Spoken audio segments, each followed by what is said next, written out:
What's up, everybody? Welcome to the Game Over Greggy Show. I'm one of your hosts, Greg Miller, alongside the producer/seducer, Nick Scarpino. That's me, everyone. How much cocaine you do today? I don't do cocaine, but what I do is The shadow Kickstarter box. has begun. I was thinking about taking up shadowboxing again, Greg. You've launched a new T-shirt I campaign have for launched a t-shirt shadowboxing. for that, and because I actually did, districtlines.com/GameOverGreggy.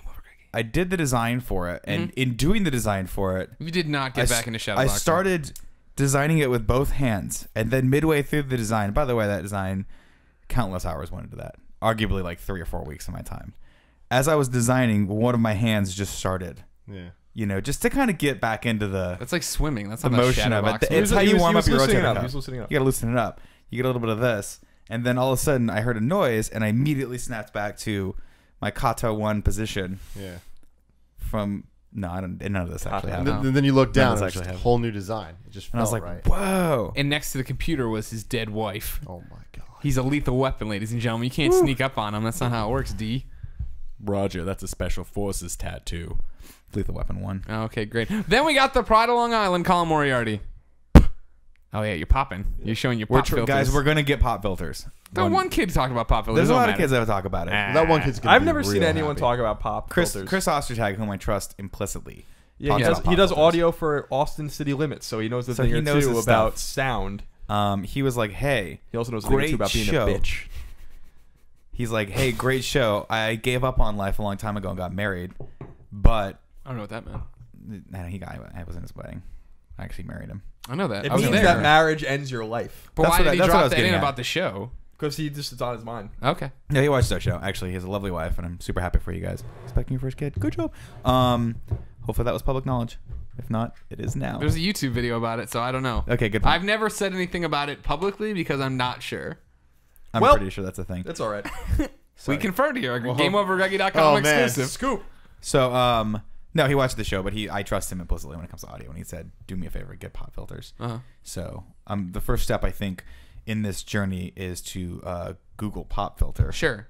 Figure out what that means. Sure. Figure out what that might look like. Okay. We had pop and filters. then buy them. We did. We had the ones that kind of the little discs that sit over, but they were jankily made. So we need to get professional ones. I watch Austin City Limits, by the way, every so often. Yeah. And last time I watched it, I real proud of Chris Ostertag, and I shook my girlfriend who wasn't paying attention. I'm like, look, my friend's name is in the credits. And she's like, don't fucking touch me. Like, why I'm you sleeping. Why are you touching me? Ostertag on Twitter, his Twitter handle is Video Grandpa.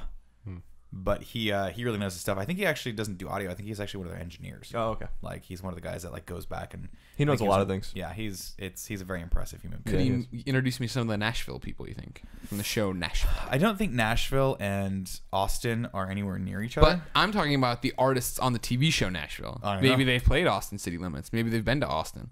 Chris, if you're watching this, I would love to meet Scarlett or Deacon. Oh, Deacon. God. Man crush, like we talked about last week. Man crush, big man crush. And then, of course, rounding out the group, the pure one, Tim Gettys. Let him host. Let him host indeed, ladies and gentlemen. If you're just joining us, you don't know, the Game Over Greggy show is simple. Every week, 4 best friends gather around this here table and bring a random topic, each one of them, for the discussion of the group. On Friday, we post the MP3 at GameOverGreggy.bandcamp.com for $1. And if you say, fuck that, we won't pay, we put them up for free the following week on YouTube, broken out topic by topic.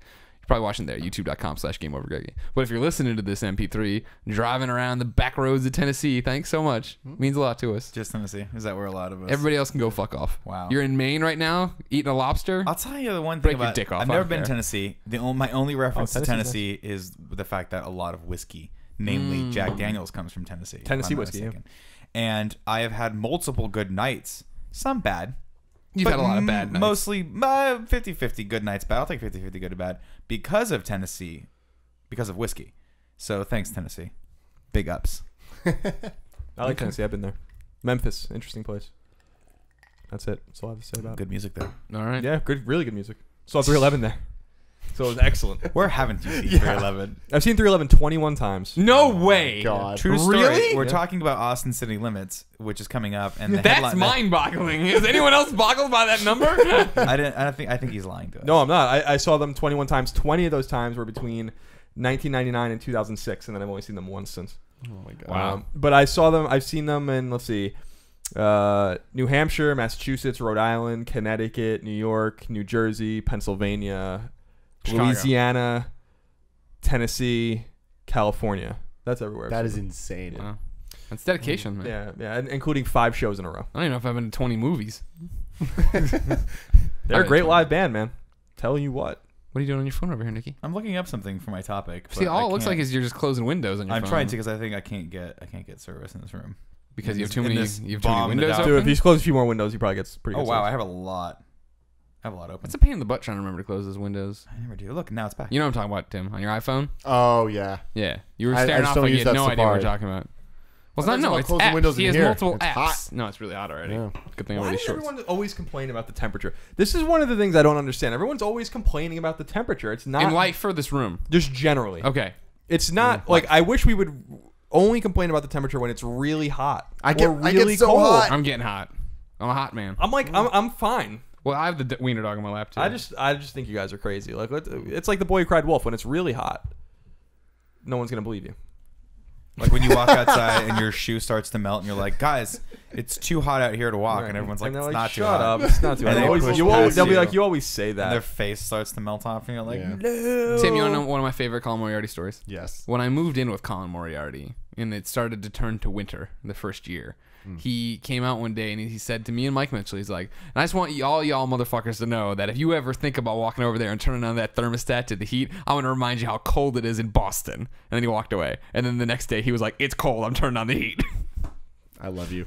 I just turn on the heat all the time. What are you doing? Trying to get cell phone reception I can in the room. see you have bars. It's doing that loading thing. That's your fault. That's your phone. Pay for better Stupid service. LTE. I'm on Tim, LTE. what's your topic?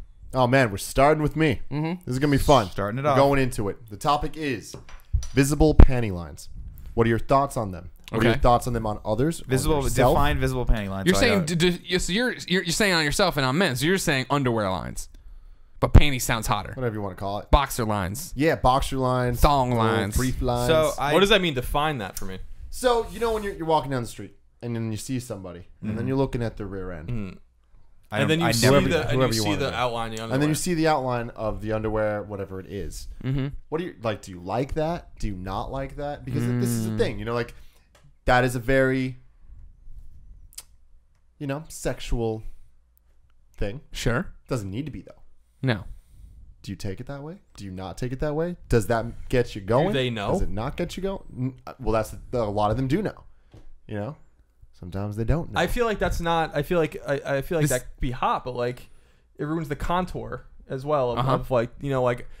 To me, when I see that on a woman, maybe that's just 'cause I'm fucking completely ignorant about fashion, but to me, it's like I always think like, does the girl know that you can see the outline of her underwear and it kind of doesn't? It looks a little weird to me. That's the thing. You know, Most of the see- time, it is weird. See, for me, I'm a girl or guy. I'm not a fan of it. It means your pants are too tight. And you're not pairing with the guy. correct I don't think underwear. I've ever seen a guy's boxers. I know. What my about wife like has. seeing the outline of the dick though in the front? Oh yeah. Alexis gives me shit about this at work because I wear my pants like I was taught to as an adult, and now the style is not to do that. And then You I see wear my your ass pants crack. just a little too high. Though. I wear them on my waist where they're supposed to. to the point where it looks sound like like my dad. It looks like your grindle's gonna just suck them I'm up into saying it. here's the problem, and I've talked about this before, but here's my problem with this fashion thing. This is where it came from. The fashion thing is that, like I said in that one, I grew up my ass hanging out, my ass cracked there anytime, but that's not a good look for anybody. So then I bought pants and I started wearing them where I'm supposed to up, and now the style has gone back to seeing ass crack all the time, and it's a pain in the ass. No, it's a fine line because I've always worn my pants low, always. Even when I dress in a suit or in Dockers or something, like I wear my pants low because it feels like that's where they need to be. Yeah. But like this is what always confused me. Like you can feel when your ass is sticking out of your pants. At least I can. Like if you're bending over Yeah. the other way. Yeah, you get like, a little, it's you get complete- a bit of the breeze. Yeah, and wind. it's like you can tell, and it just feels right. Yeah, you feel a little bit of the wind or whatever. Like it's a fine line. You just have to wear them, just so. I don't think I've ever had that issue. Well, so you don't have a fat gut. This is the problem. Well, I You're do have- not I do have a fat. fat- I think got I the take love issue with handles that. in the You spare don't have a tire. fat gut. You It's think either you're on fat. the tire or You're- beneath the tire. You're what we call skinny fat. Here we How go many again. times You're have we seen pushing this? it out. You're pushing it out. No, I'm not. Look at you. Stand up and do this. Show the camera here what you're doing. Don't push it out. You're pushing it out. I'm not pushing it out. Why Now do you grab it want- again, like what you're talking, what you just did. See, that's pushing it out. That's not team here. That's not pushing Suck it in. Suck it in. If you can suck it in, you look skinny now. You sucked it in. Look at all that. I it's got it the for same- days. But it's the same thing, Greg, because like you can't suck in or push out fat. I'm grabbing it. I'm showing it to you. That's That's like skin. guys. You try it. You're trying. See, your underwear hang in this section. If I was to do this, mine would roll because my gut would push it down. His would roll like a failing like dam. a convict. It would Just roll like a roll convict. What does over. that I don't mean? know, I was gonna say roll over like a convict. Like, he's Oh, putting the screws to oh. him. And he's rolling over. Okay, that makes sense. All right, well. Oh, okay. So back to this though. Outside of my own nether regions being shown or whatever, which I'm fine with, and most of the people at IGN seem fine I don't with. like it. It makes me. Okay, well then. So wait, you can see your dick through your pants? I never. Really I don't looked. think so. I've never noticed that. Thank you very You're, much. you're like Axl Rose over there. Yeah, whatever. I'm just like fucking rocking out while I type or whatever. On a girl, like on the girls, most of the time, I think it's a faux pas. I'm not like, oh yeah, she's wearing underwear. It's just like, oh, those pants are too tight, and you clearly, I feel bad for her. I don't think that's this. I don't think that's intentional. Well, see, that's the thing. It depends, I think, on what type of underwear it is. That changes the game on how intentional it should What be. do you think? Like a What, thong? give me some So- underwear. well, I mean, thongs so you shouldn't see. Thongs, should not thongs are when see it the looks thong. like she's not wearing anything, and there's just you just see Exactly. the contour of the butt and the Yes. jeans. Now, if we're talking about visible in terms of super visible, like what Colin just said, that line of boxers, the little Sorry, elastic. that was me. Yeah. As far as I'm concerned, Take it that off my elastic socks. is meant to be outside of the pants for I guys. always wear mine like that. Yeah, like that just feels right. Yeah, I agree. But Now you know it's real when the socks come off. Here, I'll fix this for you. Thank you. with girls, you should never see the underwear come out of the pants. That used to be a thing. Remember, that was a thing. Lita did it Oh, in well, WWF. I mean, yeah. Riku in Final Fantasy X too. Okay, nobody's talking Well, about we're not talking about like when. So That was the I'm thing, sorry, though, when continue. girls would wear thongs and then. Like, Oh, Yeah. when they came, pull when them it up would so come you can out. see them, like, here. This was like I never not that understood long that. ago. I never understood that. I would see women that would do that, and I was glad. Yeah. See, that's That they one of were those that things bold. that's like super like eye catching and like it's awesome, but at the same time, that's not a good look. No, it's not. No, good. not a good That's look. like- It's that's a like- good it look when I worked was. for Lita. It worked in the super bad. There was a girl who did that. She's probably Yes. underage, but it worked for her too. I'll say it. I don't care. Yeah. She's What of do you age care? now. I have an odd story as far as guys go. Go So for I had to buy a new suit for Eric Hart's wedding that's coming up. Eric Hart's a very dear, good friend. Actually, by of the time we post this, isn't he married? ours. He will be Well, I married. guess actually. if you're Hey, MP3 in it back in congratulations. Tennessee, no. No, he might be married. Videos, married. Yeah. Main people. And if you're MP3 in this in Boston, come to the Game Over Greggy show at PAX East damn, Sunday. when's that happening? Sunday at Sunday, noon, Bumblebee Theater. Who's going on that show, Greg? It's going to be me, Tim Yeah. Gettys, I know Tim Tim. Schaefer, and Jared Gertson from Zombie Studios. Cool. That's gonna be a really good show. It's gonna be fun. Colin and I are bummed. It's going to be a disaster. I'm alright with it. I'm okay with it. Yeah. I'll make some cocaine. I'm gonna jokes be for you. on the. Thank you. I'm gonna be on a beach in Florida during the height Sunburn of real spring bad? break. I'll think of you and only you. What's your suit story? That's it. My suit story is this. So I had to go. Suit Ryan. So at first Eric was like, "Hey, we all need to buy suits for this wedding," and my first initial reaction to it was, "I don't really want to buy a suit," but then I'm like, "Oh, I embrace this because I like buying suits." Yes.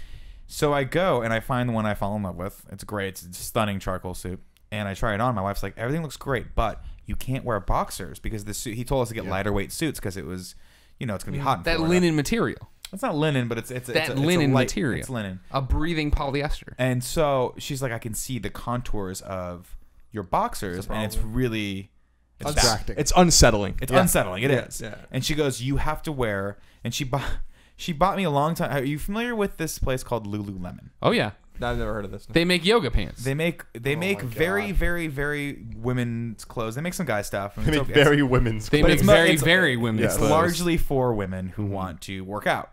And so my wife for the longest time has been trying to get me to wear something Lululemon. So I finally was like, fine, I'll wear the Lululemon underwear when I work out with you, so that it kind of keeps everything where Sure. it's supposed to be. You run around, you get some flopping. You don't want that. You It don't hurts. want a lot like in yoga. You don't want the thing swinging, Your anything dick swinging back and swinging forth. around. Yeah, Yeah, Just say it. say it. God.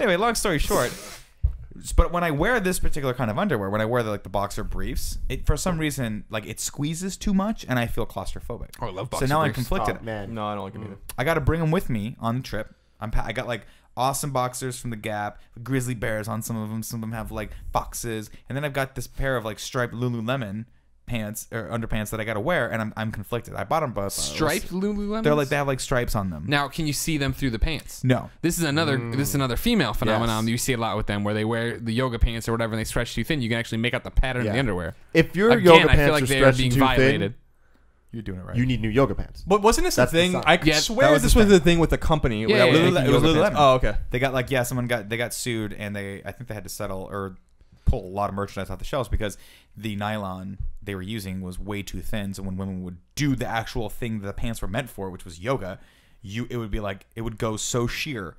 And I've seen this in person, and I to this day do not understand why they discontinued those pants. I just like that they were on the market for so long before anyone noticed this phenomenon, because most people buy the Lululemon pants and just wear them to go to Starbucks.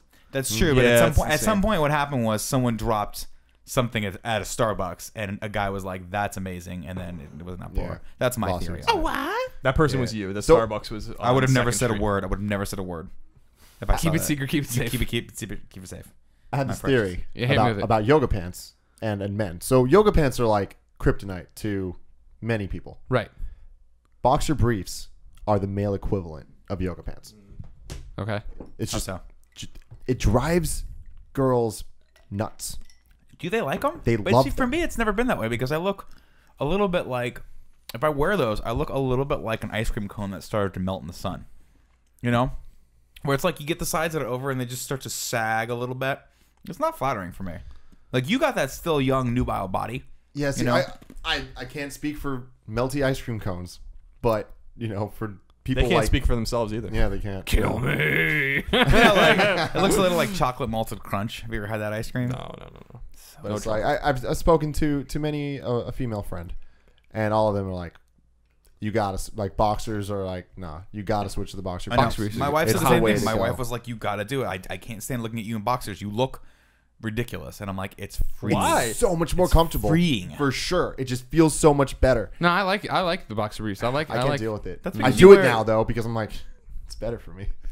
It is better well, for you. now you've got trying to have a kids? girlfriend, Well, notice it. I do, and she has Yeah. she sees you in A that girlfriend. but no. But in His any way, it's like girlfriend. you just got to do it.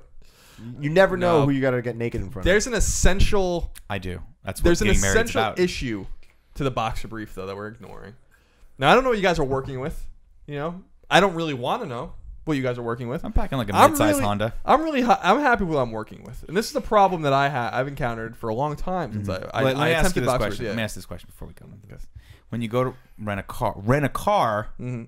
are you going to the compact, Oh, no. the mid-size, the sedan, the sports car, or the I expedition? feel like I'm in a sedan. Why did you put a sports car in there? What does that even mean? Because it's accurate. I It's don't know. an expensive. It's an expensive. No, because you're compensating. It's Compensating. sleek, You're right? What does that compensating. even mean? You're compensating. I'm in a sedan. Yeah, in the sedan. And what I'm really proud Like a of. Cadillac, or are we talking like an Acura? I'm talking like a Cadillac, but one of the ones your grandma used to drive. Oh, that's a big boat. Yeah. That is where do you park that thing? You know Like a what I mean? Buick. Anywhere you Like a want. Buick, yeah. That's the answer to that. Back in the suburbs, you park that shit wherever you want to park wherever it. you want. A lot of Park it in curb the space. fucking driveway. Park it on the street. That's beautiful. Park it in the garage. Are we talking about parking now? So I'm really not good at parking. the Achilles heel of the boxer brief is that because they hug you so tightly, Mm-hmm. I often find that my balls just pop right out of the hole. Do they? Really? Yes. Oh, Wow. okay. The whole on. of the boxer brief? No. Boxer briefs? Yes. No. Yeah. Are you talking about briefs?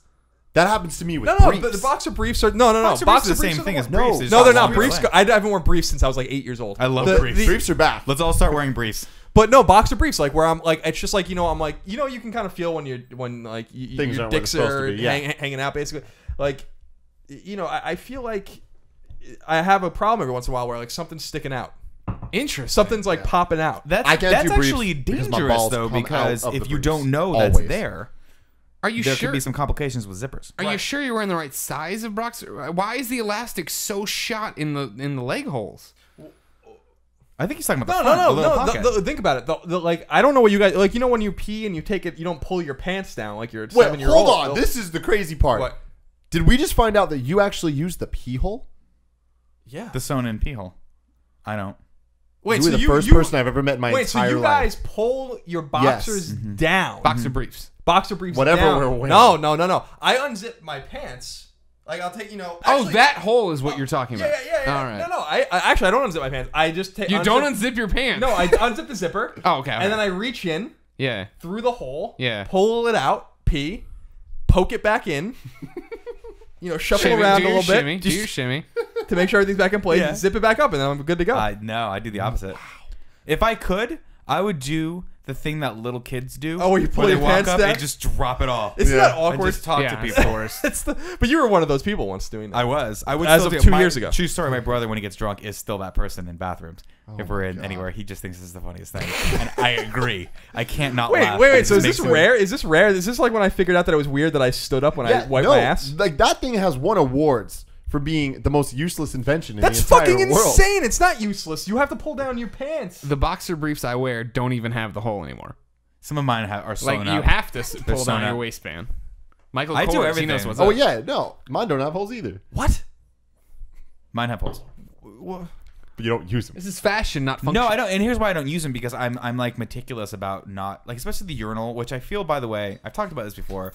I still feel is the most degrading invention in the history of the inventions. Like making men physically watch each other pee and stand next to each other, I think is degrading. I'll go out and say it. But I'm also No one's making you watch anyone. you see it. Out of Maybe your you're peripheral. doing that. You know, in marching Every band, once in a while you see it though. Like in marching band, I had to. Here we go, another build marching up band story. My peripheral vision, so you could stay in rank, you know, in line with people beside you when you were marching in the block. And so I have insane peripheral vision, like insane. And so I have to focus on the wall. Can we but make that inevitably, shirt, please? Yeah. Insane peripheral vision. but inevitably, like unless there's one of those little dividers, you're gonna, it's there. You know it's there. You I have never once peed next to you where at some point you didn't make direct eye contact with me. And that's a true story. I like to do this. Craig, pretend like you're peeing. All right. I like to walk up. Wait, scooch back a little so you can see. Oh, me. I'm fucking. I I got like a to dog. walk up and I go like this. Yeah. And then we'll just start a conversation. Yeah. That's it. Well, that no. Also, I Nick love got me in Nick's trouble. walk. My Muppet walk. Yeah. Nick got me in trouble because like he got me so used to talking at the urinal that I then started. He did it to me, and I was like, "Oh, you're a cool dude. We'll talk, no big deal." And I'm fine with that. But then I did it to somebody else who was not cool Not with it. I was like, down "Oh, with it. sorry, yeah, Yeah. you're a normal person." I used to get I Clements hang out with it. every single time. Every single time. I Yeah, got no, Clements. Clements didn't do it. I remember. I don't like talking. not I don't like like it. talking in the bathroom. I think I smacked your ass the other day while you were peeing. You did. Yeah. You smacked my ass today. But while you were while he was peeing. No, Yeah. that's there's a line. And Tim right there. definitely pees like one of the kids with his ass just hanging out, and I was like, "Gah, no panty lines Yeah, here." Huh? no panty lines at all. I occasionally will walk up behind people though, people that I have an extremely good relationship with, and I will give them a push. That's disgusting. Like I'll just No, push you them a don't do little. that. You know what I don't That's like? not nice. You know what I I don't will like? do that occasionally. I've encountered this problem recently. And it's a bit of a troubling problem. When you're at a urinal or you're waiting for a urinal and a person's done, they flush the toilet, right? They flush it hopefully, or it flushes automatically. You walk up to it. The piss It's mist. still flushing the piss mist. Yeah. This is a major problem for me because I feel like you're walking into a cloud that's probably mostly water, but also pee. And I'd almost rather you just left your piss in the fucking thing, and I'll flush it myself when I'm done. Well, you got the automatic toilets now. It's not even. yeah, it's but not even trying to pull the button I don't know. here. It's just an issue to me. Those I just- things are the worst. The automatic toilets. Yeah, they talking don't. about? They don't They're- work for shit. They don't work. And when they do work, they don't work the way you want them to work. And they're always either underpowered or overpowered. That's my thing. So when they some of flush, these will suck you get the gorillas in the mist like come up and everything, and all of a sudden you're like, well, that's awesome, and you have to like wipe down your legs on some of these things, you know, because there's so much fury going on down Some of these there. things will suck a fart out of your asshole, dude. They're like powerful. straight up. And I just, you know, that was troubling to me, but also troubling to me was just the automatic flushers generally on the actual toilets themselves, because this made me realize that I am a rare breed that stands when I wipe. Yes. So like it just flushes like over and over again when I'm done. You know, like I hate the ones where you go in there, you flush the toilet, then you put the seat cover down, and then you turn. But as you turn, that like triggers it, and and you're like, God damn it. See, that's gotta be hard for you though. Do you use the gasket when you sit in public restrooms? The gasket. What do you mean? The little the paper that you know. Oh, and you put it on. yeah, of course. You know, the horseshoe and you. I have the a little thing. I have a tradition at work specifically because like the bathroom's kind of gross at work, but It's not disgusting. as gross as like a real public It's not bathroom. as But it's bad as, pretty like, fucking close. MetLife Stadium. No, it's not as bad as MetLife Stadium. No. I wipe the seat down with toilet paper. A lot of toilet like paper. lots of You toilet paper. wad that up. Yeah. And then I take another thing of toilet paper. I wipe the little pee part that's there. The section where Yeah, the seat actual, doesn't meet. like well, not just like that's exposed, just to make sure. A little dam. Yeah, and then I throw it in. Then I flush the toilet. Yeah. Then I take the paper thing, I put it on. And then I sit down, and I poop, like I did today after we talked. Okay. Then I get up. Not even really much after, as much as like mid talk. Yeah, I was like, I gotta go. to the I gotta bathroom. go. You gave us another minute and a half. You're like, I gotta go, and you're gone. And then I wipe furiously, with while standing. Yeah, But We've talked because about but this. because What do you like? Do you like arc a leg up? So you can no, get, I like, just the stand angle up on and it? I'm just like wipe a little bit. Sure. And then, because I know it's weird because I was called out in college for it. We talked about this in the show, I think. Yeah. I kind of duck my head down so no one sees me standing up. They can tell. There's enough motion of leg that they know something's happening. And then I wipe. And I have a rule. I wipe until there's no more poop on the toilet paper. Then I wipe 2 more times. 2 more times. Just to make sure, because sometimes it shows back up. Then you got to start again. Do you do the thing? Do you wad or do you fold? I fold. I fold. Yeah, and actually, I have an interesting technique. I don't know if it's how you're gonna feel about it. I'd like to hear it. I take a lot of toilet paper. I make I fold up a few times. I wipe with it. Yeah. Right. Then you fold it over. You do the fold over. Yeah. Yeah. And then it's all So you hide on the the inside, Butterfinger. and then you Oh, wipe yeah, again. Yeah, I do that And too. then you drop it in. Yeah. Because I just feel like you got to be judicious with using as much of the paper as you can. Yeah, it's conservative. But also, I just feel like it's silly to take expend all this energy getting more toilet paper. You don't need to do that. That's why I do it. It's just something to keep in mind. Do you It's the same method I use both in the toilet and then when I eat like tortillas and I dip in Nutella. You dip tortillas You dip in tortillas Nutella? Yeah, it's delicious. That's fucking Wait, gross. like real tortillas, salted tortillas in Nutella? No, not like salted. I don't even know. No, like the whatever. Oh, the a flour tortilla, not tortillas. I'm thinking chips. You mean? No, Oh, that no, tastes. no. That's amazing. Yeah. I used to do. Nutella's weird. I used to take a Nutella's flour amazing. tortilla, and I'd put peanut butter and jelly in it. Roll that bad boy up. That sounds good. It's really good. Fuck yeah. I'm still looking for the Ben and Jerry's ice cream that has the raspberry core of jelly. I found the others, but I haven't found this one. Is Ben and Jerry's? Do you like Ben and Jerry's more than you like 31 flavors? Yes. Really? I've never been a Ben and Jerry's guy. Okay. Can't do it. Get an America Cone Dream. It's because you don't like Vermont. That's true too. That is known about me. It's a great state of Well, Vermont. Love every other state. Representing the great Name Except for state. one Yeah. other thing that comes from Vermont other than Cheese. Ben and Lot of I think lot of good Wisconsin. cheese. It's something Yeah. that Vermont is known, really known for above all else. But There's only they- one other thing. Don't they make a good Gouda? There's only one other Isn't thing. there like a Vermont Gouda that comes out of that? Maybe. No one gives a shit about that. I care about cheese. Wisconsin is where the cheese is. Oh, okay. Vermont. Skiing? Syrup. Maple Syrup. syrup. Yeah, Because that it's was so good. close That to was Canada. Canada. No, they have a great syrup They manufacturer. got their there. trees. I didn't know that. They got the trees up there. They tap. Vermont's got Ben and Jerry's syrup. Really, really liberal people. Some pretty good mountains for skiing. Yeah. Shares a border with Canada. That's fun. That's always cool. I Travel think- internationally with your feet. Oh no, New Hampshire. That's New Hampshire. Old Man in the Mountain. Do you guys remember? You've never been to New Hampshire. What the fuck you know? No. So like, There was a- is there it was an a- old there- wives' tale of this old man who lived in a mountain? There's a part of a road going upstate New Hampshire where if you looked at it, it's on like the money, like how they did the commemorative quarters, and it's like a big thing in New Hampshire. It was Old Man in the Mountain. It was called. And I'm sure people that are up from up there have seen it or know what it is. And it's like when you drive at a certain angle coming around this thing, it looks like a person in the mountain. Really? And then like maybe 10 years ago, it fucking crumbled. Oh, that's too bad. And like it was just a natural thing. It wasn't like something that was carved out or whatever. But that was like they Did people still. cry? I'm sure someone was upset. I'm sure someone was upset about it Okay. somewhere. So Tim, does that answer your question about panty lines? Oh yeah. But before we get off this, Yeah. I want to give a shout out because I'm not a fan of the panty lines. We're not. None of us are. We really kind of decided that. It just seems like a faux pas. It's a faux pas. fashion. I don't know if it's something that anyone's a fan of. So I will say the one thing I am a fan of, the one time I am a fan of it, Mm-hmm. is when it's those. I don't know what the type of underwear is, but the ones that kind of cut the cheeks in half. Boy shorts. No? Are those boy shorts? No, those aren't boy shorts. I don't know what they're They're called. like even Sunrise. smaller than boy shorts. I've heard them referred to as cheeksters, but that sounds like some. Call your girlfriend. Put her on slang. speakerphone. She She'll won't- tell she us. won't know. She really? won't know. She's not one Call of these Alexis fashionistas? right now. She'll know. She's a That's straight. good. That's a thong really good girl. one. Call Alexis right now. She'll know. She's a straight blonde girl. Thong girl. Thong girl. Thank Exclusive. you. I was like, why would that mean anything? No. I don't. You call her. So Put her on thongs are speakerphone. still in. I thought thongs were No, No, thongs are in forever. That's like Thongs Really? 'Cause I are- felt no, like but a lot of thongs girls, came a and lot of went. girls don't like wearing them. It makes like they're uncomfortable with it. It's like a special occasion thing.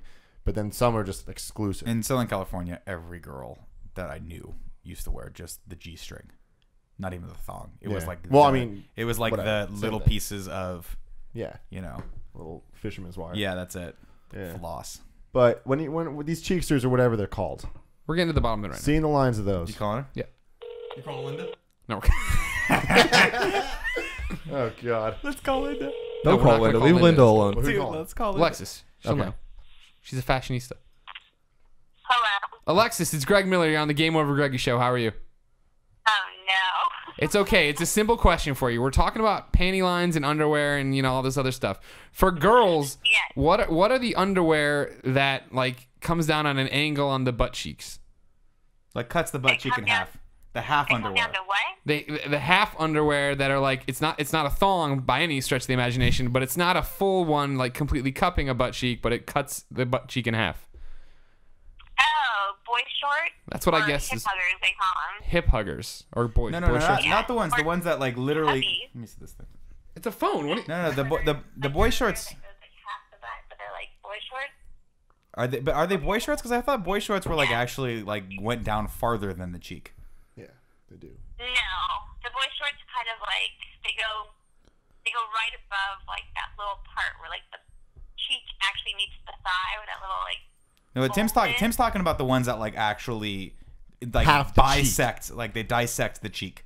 They're midway between the boy short and the thong, not the G-string. Midway between boy short and thong. Brazilian kind of cut. Yes, those are the ones that Tim likes. What's the one that's like between the boy shorts and the thong? Are you asking Alfredo? No, I'm bringing in my sister for this. Yeah. Oh, put Ellie on the phone. What's she up to? How's she doing? I think this is a Brazilian. Okay, we'll go with Brazilian for We're now. looking it up right I like now. that. That sounds good. All right, look it up. We'll hold. We'll move on to the next thing. No, we won't, because then that'll be a terrible broken video. Good point. We're all on this right now, trying to figure this. All right, while you look that up, there's one other thing you can do in a bathroom that freaks people out, and it's very, very, very immature. Those aren't them. This is it, right? No, that one. That's the one he's talking about. What is that? Oh, this. I don't even know what it is. What does that say? Yeah. That's the one he's talking This is about. Brazilian underwear. Okay, it There is you the go. Brazilian. You're right. Alexis, you were right. I enjoyed the image number 2 is a dude with like Brazilian. It's the Brazilian.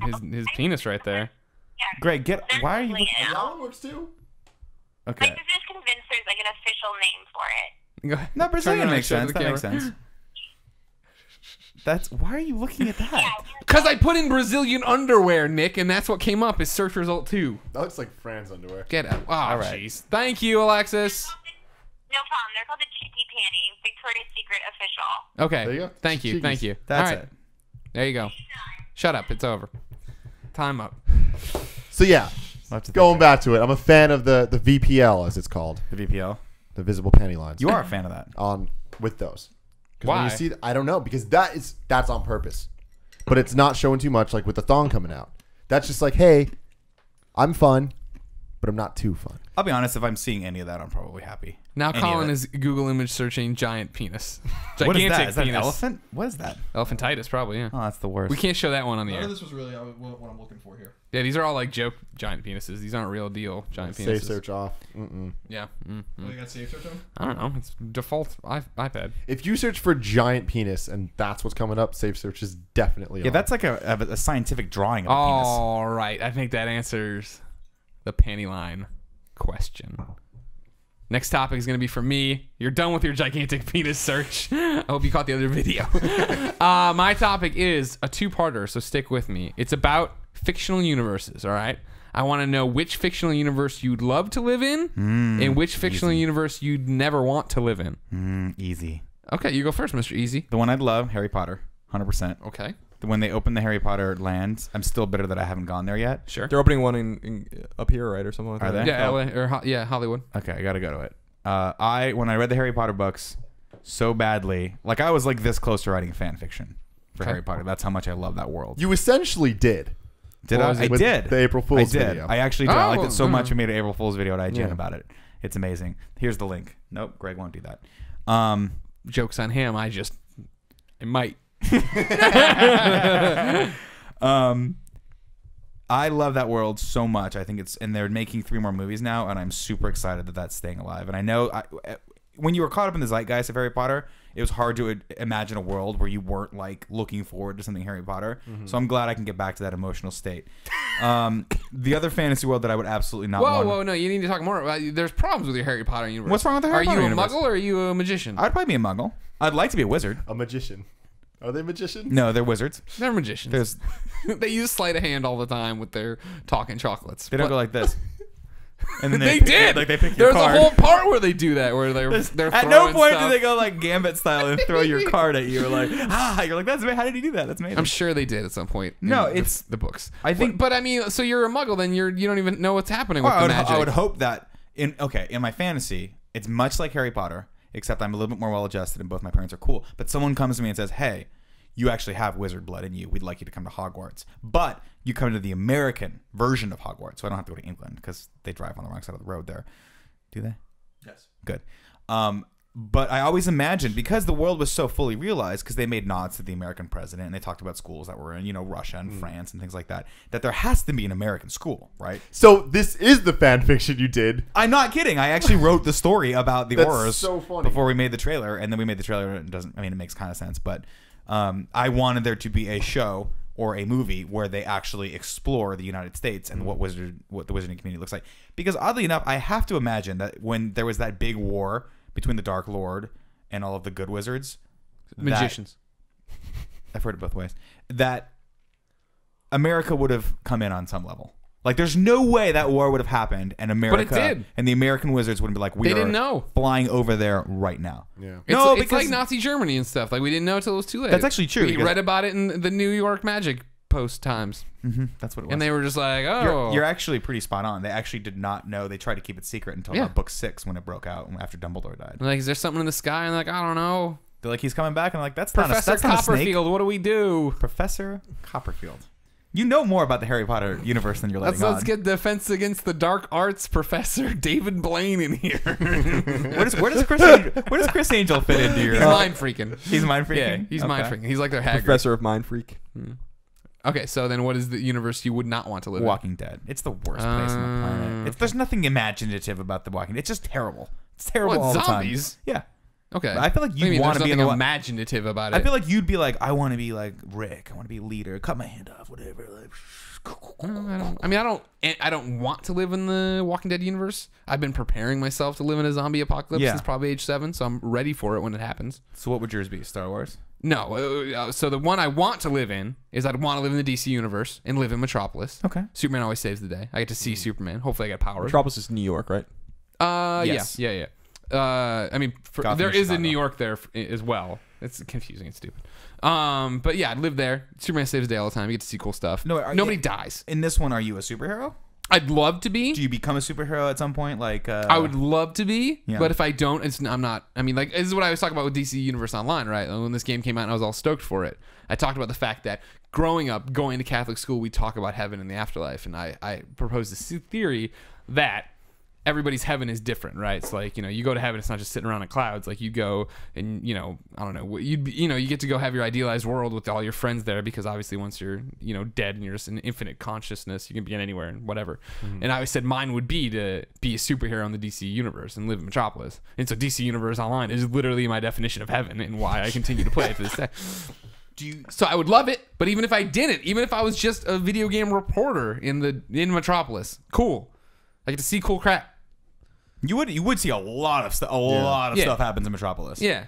Like every day. But like terrifying things happen in Metropolis. But most of the time you don't die. See, this is the difference. Most of the time, Metropolis you don't versus like Gotham, right? Nobody wants to live in fucking Gotham. Gotham's terrible. You go to Gotham, you are going to die. You're gonna get murdered. Yeah, it's You're gonna gonna go get badly knife eventually. Everything's gonna be fine, and you'll be leaving the fucking ice cream shop and shot in the face by fucking anybody. By the Joker. Yeah. Or tortured to death by the Joker. Right. Exactly. Or And like you if just I'm in one of the alternate DC universes, or the far-flung futures, then maybe sure something bad where happens. does Bane to come in Metropolis. all this? He doesn't exist in my universe. And if he does, he's the good comic book version with an accent. Oh. No, he's got a Spanish accent. Anyways, I that's like what that. want. I feel like it would be easier and probably better to live in the DC universe than the Marvel universe. For some reason, I feel like the Marvel universe would be harder. Marvel universe also fucking up a lot of shit. A lot of things falling from the sky, crazy ass crap happening, Right. things Shocker's are there, exploding. But at Shocker least is there. Yeah. Like, I would want to be like, I mean, that's the thing. I couldn't be Iron Man, though, because I'm not nearly smart enough. I would just Yeah. probably be me. My life would probably be exactly the same, except occasionally something would slam through the roof Right. and make my day. We'd be probably friends with more fun. somebody. We'd be friends with. We would, but he'd be like Johnny a Storm? like a B-level character. Yeah. But Dazzler. What about Hawk and Dove? Would they come on our show? They're in DC, and I would not let them on. Blue our show. Beetle? You Blue Beetle. Blue Beetle We'd would let come. him on our show. Yeah. We'd probably drink a lot with the Blue Beetle. He's a child. He's like first 16. it would be this is cool, and then eventually we'd be like, stop calling us, stop tweeting at us. Guy Gardner. We can hang out with probably. So, sorry to go on a tangent. I just started watching On this show, hard to believe. I just watched the Green Lantern cartoon, and Yeah. Guy Gardner just was introduced. Right. Where does he come into the Green Lantern universe? He's another Earth Green Lantern. He just There's a exists superhero without- that's a gardener? No, that's just his name. he's Be like he's a Colin Green Moriarty. Lantern. You keep fucking grinning, chucklehead. A universe I don't want to live in Green is Star Dome. Wars. Really? Why not? I'm a cog in the wheel, man. I'm just gonna. I'm not one of these fucking magicians with their goddamn superpowers. How do you fighting know? Jedi. They're over Jedi. the same fucking magic. Yeah. How do you know you're not one though? Because I'd be, and then like their your cities midichlorian are all count? their cities are all boring. Terrible. They're cities either- are boring? they're Cloud e- City they're is either- where stuff they're- goes down, They're man. super clean, like futuristic technology city. you been to Mos or Eisley? It's the fucking I'm pooping off the side because I'm a fucking hairball guy. I feel like Mos Eisley. The cantina where like they cut your arm off if you talk sideways. Yeah, to that's them? not a clean place. That's like- not a safe Well, I place. know that's what I'm saying. Is like there's no in between. Hey, we're Coruscant's in between, We got because a bunch Coruscant- of fucking slaves here, and over there they got this future city with flying cars. You fall through. The Yeah, sky but and land on. Coruscant is like is the city you're talking about, but that's the capital. But it's like got a seedy underbelly and it's kind of fucked up. Yeah, everything's seedy there. There's a seedy underbelly. Is anybody just happy? Are there people just No, doing their there's thing? nothing to be happy about. No, I don't want that not shit. not in the timelines that we've Sand known. gets everywhere here. Sure. You get a union job, you're blown up on it. Yeah. You don't know. You're just up there putting a toilet thing in the Death Star. and You're in you the blow Death up. Star, like, dude, this is the gig. Like, this is such a good gig. It's Government such a good gig. deal. At least 5 years building this fucking thing. 5 years. It's like when they built that bridge, that second bridge out there in the bay. It took them like 74 years because they built it wrong and they had to tear it down and build it again. Yeah. And then they used the wrong rivets and they It's were still like, wrong. screw it. It's still wrong. Yeah. One of my Screw it. favorite College Humor videos ever was one where it was stormtroopers talking at a bar about the Death Star as if it was 9/11, which Jesus. sounds really like bad, but it was so well written. That It was sounds really just- in poor taste. Yeah, but it was Poor really taste is fun. funny. Like they're just talking about it. It was like about how serious it was and how bad of an event it was. Because it was good. It's good. Yeah, I should check it out. Colin. The universe I wouldn't want to live in is the Road. Yeah, Specifically that's because it's not. I have a fantasy of post-apocalyptic stuff. You do. I really love that kind of shit. But there's always an arc in these universes, whether it's Red Dawn or even The Walking Dead or Jericho, where like things can get better. In the Road, the Earth is fucked. Like it's over. You know, like it's over. The Earth, and it's not because that has nothing to do with nuclear war or politics. It's like an environmental disaster. So like it's over. Like everyone that's alive is that's it. Like so there's no vegetation. Like everything's done. And like so that would be miserable. Yeah. That's why they're eating each other. That's the whole fucking point of the book. Everyone's eating each Oh, other. wow. I didn't know. Spoilers. I was just about Well, to it say. came out 10 years ago. I know. I literally had the Road on my Netflix queue for like 6 months. Oh, you can't- should can't watch it. I bring mean, that's myself to not watch the it. major arc. It is a fucking dark movie. No, I know. I can't bring It's an even myself to darker watch book. it. The universe. I'm sorry. What were you gonna say? Go ahead. I was gonna make a dumb joke. Okay, the moment's lost. Yeah. The universe I'd like to live in is the Mighty Ducks. Now the reason that is because hockey is so important to not only these people in Duluth, Minnesota, Right. but to every fucking person in that universe. And here's what I'm going to say. Mighty Ducks D2, they're Pee-wee level hockey players. I played Pee-wee hockey. So you're like 10 or 11. And you play bantams, and then you play in high school. And I did all of that. So Pee-wee level hockey. So they're 2 levels below like the highest level I attained in high school, like varsity or whatever. If you play varsity hockey or JV. And they're so important, this group from Minnesota, that they become Team USA. Yeah. And they pack out 20,000 people arenas Yeah. at that level. So can you imagine What, how fucking big hockey is when you get to like college NHL. and the NHL? They'd have to combine 2 stadiums. They'd have It's to make an Uber stadium. It's unbelievable. I thought about this a lot when I was a kid because, like, you know, I came up like I was kind of the same age as these kids when they were coming up, and like Yeah. I'd play hockey and on travel teams, and we'd get a good turnout with our families and friends, but it wasn't like fucking, you know, like a huge arena. And even I went to a huge college, you know, hockey school. We have Matthews Arena, which seats like 6,000 or 7,000 people. Named It's not a for huge- Corey. Yeah, named for Corey. The oldest arena in Division I hockey. The Bruins used to play there back in the day. And we would fill that place up, no problem. We were a huge hockey school. In my mind, I was like, Jesus, like Northeastern would need a 50,000 person old barn to like get, you know, in the Mighty Ducks universe, because if people are tuning into Team USA playing Trinidad and Tobago It's in the hardcore. fucking Goodwill Games at age 11, then certainly when you get really good at the game, man, you love fucking Have hockey. you ever written fan fiction about how like all other sports didn't exist in that universe or were closed down or? No, it was so funny because even like, like I love the whole inner city arc in that, where the kids in LA are playing street hockey and stuff. I always love that because I fucking love playing street hockey. But you never actually see that, like people play stickball or baseball, basketball, you know, that kind of stuff. Like on the, you know, in the street in Southern California. That's what, you know, they're not playing hockey.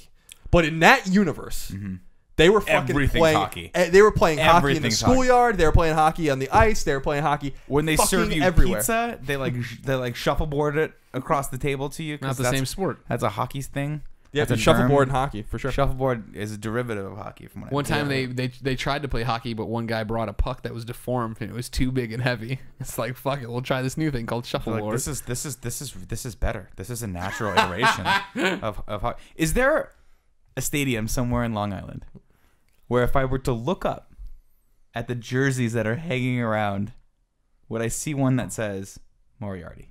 No. Pee Wee Colin Moriarty. Because remember when they had that when it was like they looked at like was that a thing? Oh no, it was the No, pennants. it was the pennants. It was the pennants. It was like and what was funny was that like that wasn't necessarily the Hawks' home arena. Like that's like where a few of the teams played, right in Mighty Ducks Galore or whatever. So why did the but it Hawks was get all only that? Hawks championship. It was like Hawks, championship 1972, 73, 74, 75, and then like 76, second place, and then first place. I was like, who the fuck won that year? Yeah, why don't we know who won? Why would they? Why do you get one of those things for second place? Could you? Shouldn't the champion just get one of those I'm things? gonna be real serious though. Here we go, lay it real down. quick about Mighty Ducks. We did a 20-minute Mighty Ducks conversation. You can watch that conversation with Colin, but You and Altano. correct. But I actually really think the first Mighty Ducks movie is really good. Like it's a good movie, and I love those scenes of him playing with his dad, like when on the pond or whatever. And then they kept like over the game, like over the course of the movie, they'd show more and more of the scene where he hits the post in the penalty shot and they lose or whatever. I fucking love like that was so good. But I kind That's of storytelling. I kind of wish they left that movie alone. Yeah, like Like they never did 10 more. yeah, they did 2 more, but that was what was even fun. This was even so. By the time you get to Mighty Ducks 3, they go to private school as a group again. They just don't have any other not? people. And Like these and- kids must stay together. and they're the JV team at this prep school. And I'm like, these motherfuckers just beat Iceland in the Junior Goodwill Games, and now they are the JV team, and they have these knuckleheads. Interesting little tidbit: the goalie on the varsity team is Gunnar Stahl from the Iceland team. I don't know if you remember him. He was like the goon kind of like antagonist in the second movie. They took that actor, and made him the goalie. Did no one notice? And no one noticed No, that? I never noticed that until I read it on the internet. And I've seen that movie literally 50 times. Here's a question for you, Colin. Yeah. He's talking about the Moriarty rafter doesn't exist.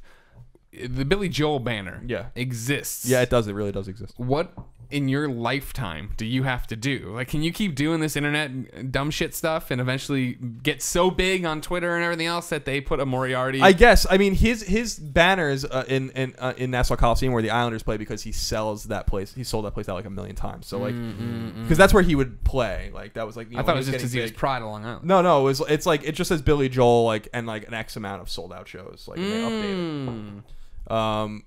Because I was that's not like familiar with this part of the Does story. 311 have any of those X's? no. Because like so here's the interesting thing. In Nassau Coliseum where the Islanders play, they only have 1 more season there. They moved to Brooklyn. They're gonna knock that fucking old barn down. Are you gonna buy part of it? I would love to. I got to go to. I want to really try to go to the last game there, but it's gonna be like an emotional. I'm gonna be an emotional wreck. So they have like the Islanders Stanley Cup banners, and then like the retired players, all from those Stanley Cup teams. Then they have 2 banners for the Nets, because the Nets used to play there in the 70s when they were in the CBA. I think that was the ABA, one of those things. Before they merged with the NBA. When Jason Kidd played. And so it'll be funny. We actually will get to take those banners into Brooklyn, and the Nets play in that new building where the Islanders are playing. So it'll go full circle, and they'll get their banners back. Okay. Yeah. So there you go. There's a little interesting. I'm gonna make you a banner I want a dude. 40 years You want from to do now. it, and like when he's dead, we'll just go in there all drunk and hang it for him. and hang the just crap out of that thing. That would be nice. I have all my old hockey jerseys, all of them. Oh, so you're ready at any time? Yeah, I have all my since I was like 6 to 17. I have like every one of At the what jerseys. point in your life are you gonna be ready to start selling those on eBay? I would never sell those. Wait for the eBay auction. Tim, Yes. universe you want to be in, universe you don't want to be in. The one I don't want to be in is the Super Mario Brothers movie. Oh God, That was Universe. the worst, most twisted universe. Because I would definitely be one of those dudes that got taken and turned into what they called Goombas. Yeah. Which were Side just note: horrendous messes. what horrible, messed up place? Like what? How did they take Super Mario and And come make it up that? with that? it's a creative interpretation. The horrible They're part. making it gritty. That's Christopher Nolan's first film. Did you know that? That was not Christopher Nolan. It was. That was not Christopher. Damn, I Nolan's can't get him to back down. I, Get him to back down. I think- he knows movies. I honestly think just real quick that Mario movie, which is a fucking abomination, was did that was movie? influenced by in a way by TMNT, the 1989 movie. Sure. Just in the sense, like it's like, well, they took a cartoon or a comic book and made it real gritty and realistic, but TMNT was fucking awesome. You know, especially because Casey Jones is in it. He's That was a good movie. So that's mine. You know, And of course, Tandy from I Nashville. enjoyed the shit out of it when I was a young buck, but that Yeah. was because I was a young buck, and it was a Mario movie, and John Leguizamo was awesome. And I also liked that movie was about Luigi more than Mario. Right. And then there was the girl that was not Peach, and it was Luigi's girl, and it's like, what? This makes no sense. And then they kind of adapted that into actual Mario lore. Daisy. Which like, as far as I know, wasn't in the game before that movie. I like that. I enjoyed that a lot. Okay. But besides that, the movie, horrible universe. Like I would not Oh, yeah. want to. I not want to live there at all. It was so seedy. I forget, so many bad things. was the regular Earth okay, or was that Regular also Earth was terrible? totally fine. It was just normal. The Okay. plan was then to bring the horrible place and make the regular Earth that horrible, but Mario saved the day. Thank course. God. Bob Hoskins. Yeah. Shout out to Bob Hopkins. But yeah, John Leguizamo. Like that movie made me love that dude. Of course. But see, I have a feeling if I was in that universe, I would never have got to know him. No, you wouldn't Like, have. I'd be How would hanging you? out with the not cool. You'd be like over the here. Koopa kids. You'd be over here You'd be in like San Francisco. And you'd be punking over me. there in New York City, getting sucked into a warp zone. Yeah, it'd be a bad place. Yeah. So I wouldn't want to live there. Okay. Where Where would you I want would to live? This is very obvious if you know me. Macklemore. Wait, let me guess. Macklemore's coat. Oh man, I was gonna guess. Yeah. We're gonna- I love- Pokemon Unit. Are you kidding me? Oh, see, I would have said Fast and the Furious or Power No, Rangers. said Fast I and was thinking about Furious. this first, but like, if I was in that universe, that's pretty much the universe we live in now. There's street racers. We'd have No way. nothing Yeah, to but do those, with that. yeah, No way, but those, dude. no, the street racers we have eventually die when they hit stuff. So do Bad ours. example. Yeah. Bad example. But I mean, they're not driving tanks and stealing giant vaults and putting them in trash cans and trucks, whatever. That's true. While I would want to live in a world with Han, I also would never meet Han. I would meet like You might meet, huh? You meet people like well, you're still the trying to beauty meet of this Samuel L. is Jackson. I will one day meet Samuel L. Jackson and Han in this real world that we live in. The actors that play them, not the actor. Well, I guess Samuel L. Jackson doesn't play an actor; he's himself. Exactly. So But Han and is too. No, played by Han is who? Han. Who's Han played Sung by? Kang. He's baller. It was his birthday 2 days ago. Oh, happy Larry, birthday, you missed Sun your Kang. chance to have him on the show. No, He could have come One for his day. birthday. one day. Everybody wants to celebrate their birthday here. But the Pokemon, man, that's just the Why? best life ever. Why? So Why? you turn 10, you get to just go out and explore the world with your new little animal friend, and like pretty much that's and it. fight other You don't need to worry terrifying about- animals. yeah, but- monsters. But it's not. It There's never so gets terrifying. there's so many issues though in Pokemon. Like Slavery. there's the slave but issue, it's a the animal friend rights thing, though. issues. Okay, It's not so a Let's friend take thing. that out of it. No, they're friends. If I keep you in a ball, Tim, you take one of your monsters, you beat the other one mercilessly until it fucking can't protect itself, and you put it in a ball. And then it's yours. until it faints, they don't die, and when they die, it's really really sad. And then you sell them on the black market. No, see, You this, put them on this is where Dutch-made Team boats Rocket gets and you involved. sell them on a black But market. if this was real life, so far Pokemon always takes place in Japan. Recently, it went to France. I want to see the America Pokemon because we'd have this government. They wouldn't let any of this Team Rocket shit fly. They'd fucking fix things. I had cool Team Rocket action figures in high school. I wish I still had those. I don't know where they are. That I makes like me Team really Rocket. happy. But I fucking love Pokemon. yeah, good, So- good. Let me get this straight. Greg, who I think I'm going to vote his being the best. I know this wasn't a competition, but I think Greg just won became one though because I won. it. Greg goes, there was some weird thing about him dying. I wasn't listening at that part. But he Thanks, goes, Steve. I'm going to live in the DC universe and maybe be Superman. And you want to live in a universe where occasionally you come across little animals that you have to trap and no. sell. You don't sell them. You never sell them. You trade trade them. them? You put them in a I don't computer need and to trade them, though. you can forget about them. You can See- forcefully breed them It's too. sad. These are the bad people. And you don't forcefully. You let them breed if they want. Some are more compatible. You with leave them in a others. fucking daycare. and then they get it on. All these That's how it amazing, happens. like the vast world of just slavery and treachery. Just See, but it's like- horrible things. That's only for there's bad things everywhere, right? People do bad things, but Sure. there's a lot of slave trading everywhere. there's a lot of there's a lot of good people, and if you're good, you can treat them like friends, and then they're your friends, and you do friend things I together. don't know. Here's the major Pikachu's the homie. Yeah, but when he pees on the carpet, you still have to He like doesn't, man. You still have to like use one of the little spray bottles on him, get his little ears, then he electrifies. That's not gonna. Yeah, that's not gonna end well. Well, here's the problem I always have with Pokemon when I really think about it. What is the economy of this world? Because it can't all focus on these animals. Like, there's no markets for anything. Like, they have big department stores where they sell only items relegated to your exploration of the world, and you're capturing a Pokemon, and then they're a Pokemon. The fuck is everyone doing in this world? And why are there only like there's a lot of 25 jobs. people in There's it? daycare operators. There's A lot of fishermen. But I'm saying, but they all Schoolboys? It's all about Pokemon. Yeah, that's their world, man. That's all that matters. There's got to be something else. See, there's someone's got to be doing practical science or something. Like Professor Oak's sitting there. There's a ton of scientists. Yeah, but they're all Cinnabar Island full of them. But they're all doing something with Pokemon. Yes, that's all that matters. They're gonna. This always troubled me very much. They're gonna find a way to turn them into meat and turn them into they don't do that. power. Yeah, there's something off about Pokemon. But I've played them all except for the most recent ones because I just can't play those games anymore. Yeah, I did actually, but I can't get down with Pokemon anymore, man. It's just the same fucking thing over and over again. Yeah, I just don't get it anymore. I read all the way through probably Platinum. Mm-hmm. I played all of them from beginning to end, and I definitely got all the Pokemon in the early ones when there was a reasonable amount of them. Exactly. But it's All right. a good place. Good topic. That was a really good topic. It allowed me for one more second to live in Harry Potter world. You're never going back now. Thank you. Oh, I'm going back. It's Earth. I'm going back. With magicians. Nick, what's your topic? This topic, hold on. I have to unlock my phone because it came from Twitter. Ben Allen asks, and he has a funny Twitter name, @BenLMLN, what is the best movie soundtrack? Well, that When was you think quite the lead-in right there. when you think back to all the movies you've seen, what is the one soundtrack that got stuck in your head so much that all of your friends wanted to kill you? See, this is so hard because there's so many good scores, but there's also so many good licensed soundtracks. Yeah. And these are two very different things. Yeah. Varsity talking Blues. about all of them?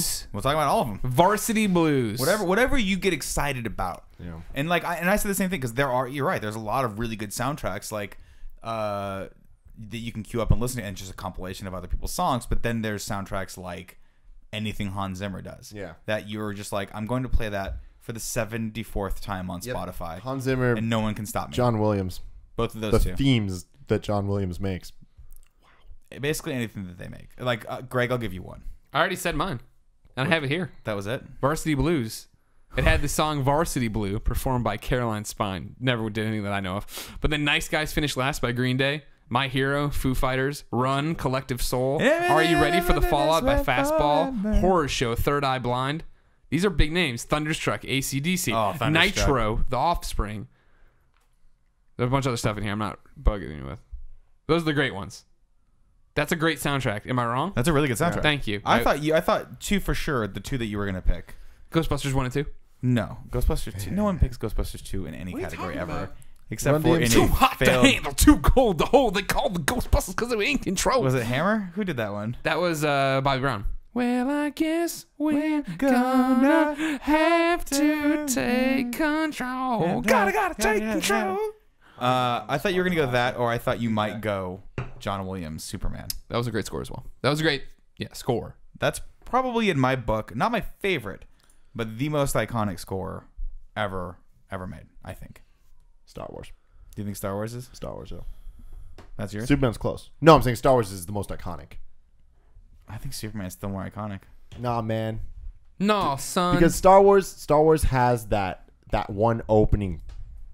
Like, You know what I'm interested in though? We've talked about this with episode 7. Now that Fox will not be distributing these movies, how are they going to do like the? oh my god. Like they can't do that. Mickey Mouse is gonna come Well, over. yeah, no, now we're getting the badass like fucking Disney castle. Badass Castle, which by the way has gotten. That's Mickey Mouse. You're beet red right now. That's my Mickey You're Mouse as red as your impression, beer. because he stole your money. You're a fucking adult. Who cares about Mickey Mouse? Man, you're just an insane person. I don't know if we would call calling Tim an adult is a Yeah, stretch. it's a stretch. He wants to live in the Pokemon world, for Christ's sake. Yeah. I'm just saying that I song didn't doesn't even have the same think. punch. Does Disneyland count as a fantasy Disney world? counts as a I'm world. changing my That's a answer. universe. Disney's No, I'm talking about Disneyland- Disneyland. That's itself. not a universe. That does not count. No, but The you could Disney pick universe. one. You could live in a universe where you could legitimately go out with the girl from Frozen. Or Yeah, you could live in any of your Frozen Disney universe if you princesses. want. In it. That's you? You changing it? Sorry, Pokemon. Okay, let's continue. She's just a fucking magician too. Frozen's a great soundtrack too. Frozen's amazing. Actually, Not a lot greatest of of all Disney. time. A lot of Disney soundtracks are amazing. Oh yeah. Just because they are musicals. Yeah. In fact, I still got to go. This is why I think the Superman soundtrack is better. Just a skosh better than Star Wars. Just because of the way it starts. You get that like. It's the build up. Yeah. then it's like, what was that? What? Skunk-a-dunk-a-dunk. You wake up That's it. Cheetos all You over hear that your again? face. Skunk-a-dunk-a, skunk-a-dunk, and it just goes into it, and you hear it, and it just instantly, this is the power of John Williams. It actually makes you, like, the sounds of it make you feel like you are flying. Yeah. That is why that movie and that soundtrack is so amazing. Star Wars, literally really close to my book, as is Raiders of the Lost Ark. That is another one. Anything John Williams did in the 80s is ridiculous. God, Star Wars, though, like that theme is so, I would say, is the most iconic. But Star Wars in general, like, there's so many scores in that are just like top tier. Duel of the Fates is just, that is that's an awesome the epic fight song. Well, it's hard That's too the because Darth Maul one. Yeah. John Williams got like 6 chances at getting those things right, and he knocked it out of the park every For single everyone, time, right? the Imperial March, Yeah. the most evil song. Yeah. So good. Like, that is the villain song. And just my favorite is the ending song.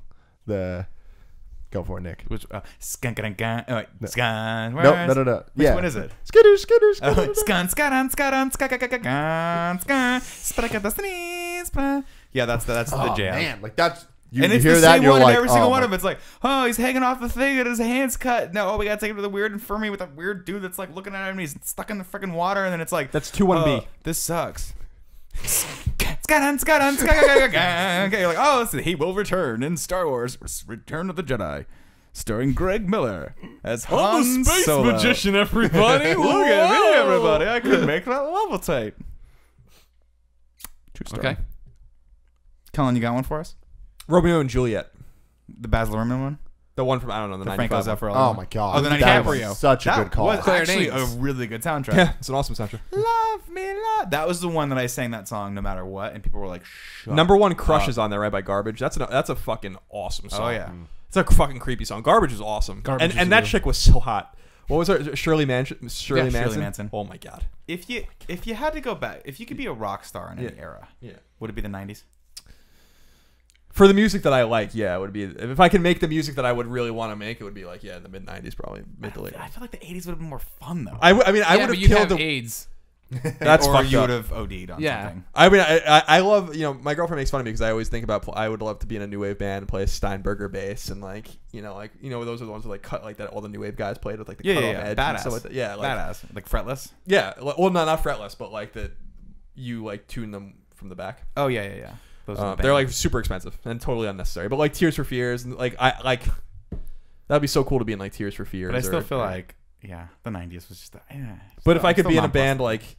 like, I love 311, but like even if you were like, I always think about, because I love music so much, like how badass is it that you wrote this song? I was talking most recently about Train's Drops of Jupiter, which is like such an immaculate song, like such an. I listened to it like over and over again one day. I'm like, this song is fucking good. I'm gonna put that Yeah. on my Spotify list right now. And like it's just so well produced and so well written. And like if I wrote one song like that, I'd be like, fuck this. This is awesome. I am the fucking man. that is it. But there are bands that have written a million songs like that. And you can be any I think of REM or something like that, or the Chili Peppers. And, like, how do you do it over and over Just and put over the again? Taylor Swift cover on. Also, real quick, because you brought up Bobby Brown. Oh, Bobby Brown was the man. Nah. Oh, yes. Dude, New Jack was the fucking bomb. Was that man. from New Jack City? No, I'm just saying like that Oh. style. That was on that soundtrack. I was They like, call it, that's what really? they call it, right? New Jack? New Jack Swing? Sure. I didn't know that. That's awesome. It's so I love good. it. Dude, like this is a fucking rad ass Yeah, song. yeah. You all have to get this one. Bobby Brown, My Prerogative. Let's talking all this stuff about me. Why won't they just let me live? It's a fucking Tell me why. I'm gonna verify though that that's New Jack. All right. I'm gonna put 2 more on the table. No, you already said your. You already said your one. What you already said? You one. said Star Wars, Superman. I'm gonna give shout outs to 2 more. These are some of my two of my all time favorite things. Forrest Gump. Which is That was a double CD. That was a fat Yeah, and track that's timely. Great. timely. Great original music, great period music. And then there was a little movie called Last of the Mohicans that had, beyond a shadow of a doubt, one of the most amazing soundtracks ever. Never saw that movie. Really? Yeah. Oh, that's a classic. So good. That was just like, that was coming around the What time war? when What war was that? we weren't old French enough. Indian War? No, World No, War II. No, it was the Indian Wars, wasn't it? Yeah, I guess. Like the late 19th The century. French was there. Like the French and the English were there. Am I confusing this with another Indian No, movie? Last Mohicans was literally like it was like colonial. Oh, era. okay. I'm confusing with the Kevin Costner movie, probably. That was Dances with Wolves, Right. which was phenomenal as well. Yeah, I think that was that's Civil War. Thanks, guys. No sweat. Good talk. It real energized me. So, I mean, shout out to Jurassic Park and like all those like that. Those are so good. Mm-hmm. But my sleeper hit, I'm going to give Sleepless in it Seattle. to Sucker Punch, which Really? regardless What of the the quality, fuck? regardless of the quality of the movie, the soundtrack is amazing. It's something that I always make sure I keep in my iPod. It's so good. They like just, it's so eclectic. What are There's the so much tracks? stuff. What do you got? So it's all remakes. They're all like ridiculously overproduced covers of things, Okay. but overproduced with like orchestra stuff. So like it takes songs like "Sweet Dreams," the '80s song, The Eurythmics. Yeah. Sweet dreams are made of. and they make like this super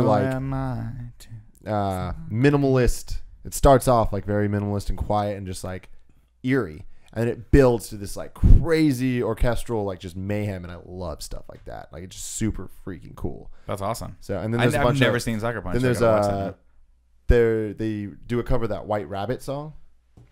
You know what I'm talking about? The dun dun. Nice dun, day dun, for dun, a dun, white not that one. rabbit. That's amazing too. But one of my favorite things, All right, Billy Idol. favorite thing about Broadcast movie Billy Idol. soundtracks is when they take songs that we know and then make whole like just ridiculous covers of them. Yeah. Like for Transformers and Pokemon and Power Rangers, where they just take the songs and then they're like, let's just have a whole rock band do it. Like the Power Rangers movie theme is just the most badass thing ever because it's just unnecessary, and I love it. All right. Okay. Thanks, Greg. Thanks, guys. Thank you. Good topic there. Thanks, Greg. Thank you, Nick. Thanks, Greg. Pleasure to hang out with you. I enjoy it. Next topic, Colin Moriarty. You're closing out the show. Running the it anchor out. leg. We call you the closer. The glasses have gone down, which He's means up. They that should play Enter Sandman The when I just like they did for Mariano Rivera. See, and it's funny you go there because there was a wrestler in ECW who was named Sandman, and he would enter through the crowd drinking beer and pouring beer into the mouths of people in the crowd. It was awesome, and he entered Sandman. Didn't Stone Cold do that? Didn't Stone No, he Cold drank. always like He drank slam a beer when he got into the ring? after matches. He would drink, yes, Okay. but Sandman did it on his way to the matches and then fed them to underage people in the crowd. One day, I'm just gonna let you talk at me about wrestling for like an hour. Whatever you want to talk about. You have my full attention for 1 hour. All right, sounds You like should a have good, watched WrestleMania with us on Sunday. I She's- don't know what the fuck was going on for 4 hours, but it was very. you had a interesting. great time. It I was would very have totally done that. Thanks for the invite. I think I did invite you, and you're all like, "Oh, sorry, you gotta go do stuff on the way." I did nothing that day. I hate Taco Bell. So I'm going to talk about something that's timely, and so if you can just give me a minute or two to catch you up on what's happened here, and we can Please. talk about it. I want to talk about Brendan Eich, who is the Mozilla ex-CEO and co-founder. that's a good one. So here's the story, in case, for all of our listeners that don't know what happened. Mozilla co-founder CEO Brendan Eich, who came under fire this week for donating to a campaign to ban gay marriage in California, has resigned.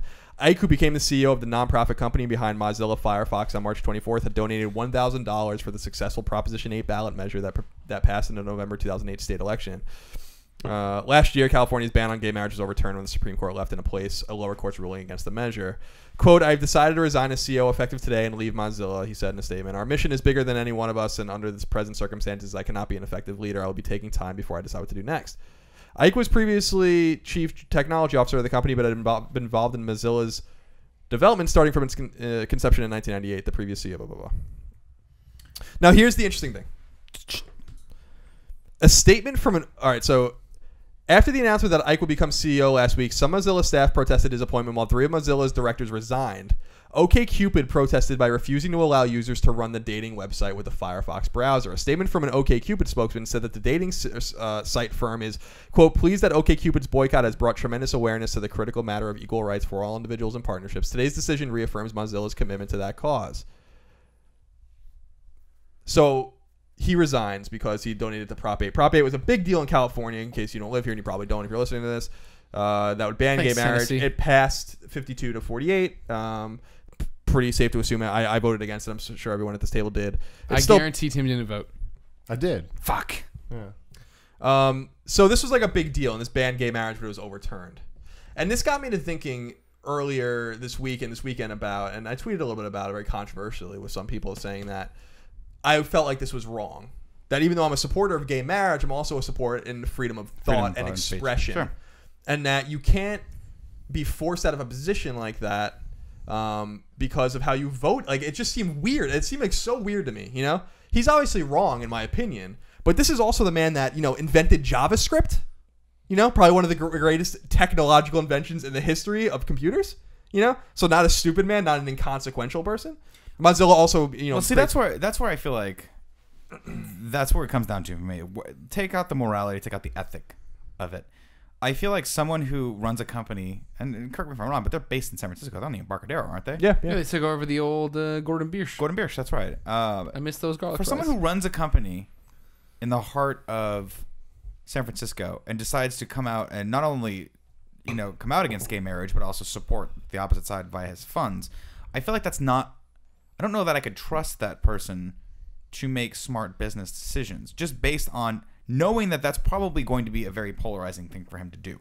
Like, I realize he's run. I don't know how long he's run the company for, but the company is fantastic.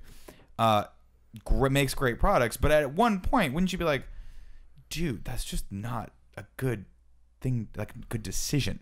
But now you're getting into the business fact side. of like having to hide who you are and what you believe in.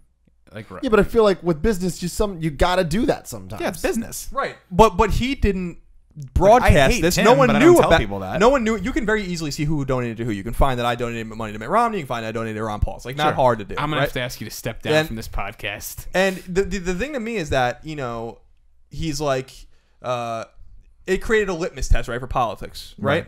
And there's irony to this because OkCupid was one of the companies that led the charge to like get this guy removed, right? Right. That's pretty ironic, don't you think? Do you want to know why? Why? Because it came out today that, well, I'll read you the story and then you can tell me, okay? Last week, the online dating site OkCupid switched up its homepage for Mozilla Firefox users. This is from Mother Jones, by the way, which is a super liberal. Mother Jones? It's like super liberal blog. Upon opening the site, and the other one was from ABC News, by the way. I should cite these sources. Upon opening the site, a message appeared encouraging members to curb their use of Firefox because the company's new CEO, Brendan Eich, allegedly opposes equality for gay couples. Specifically, he donated blah, blah.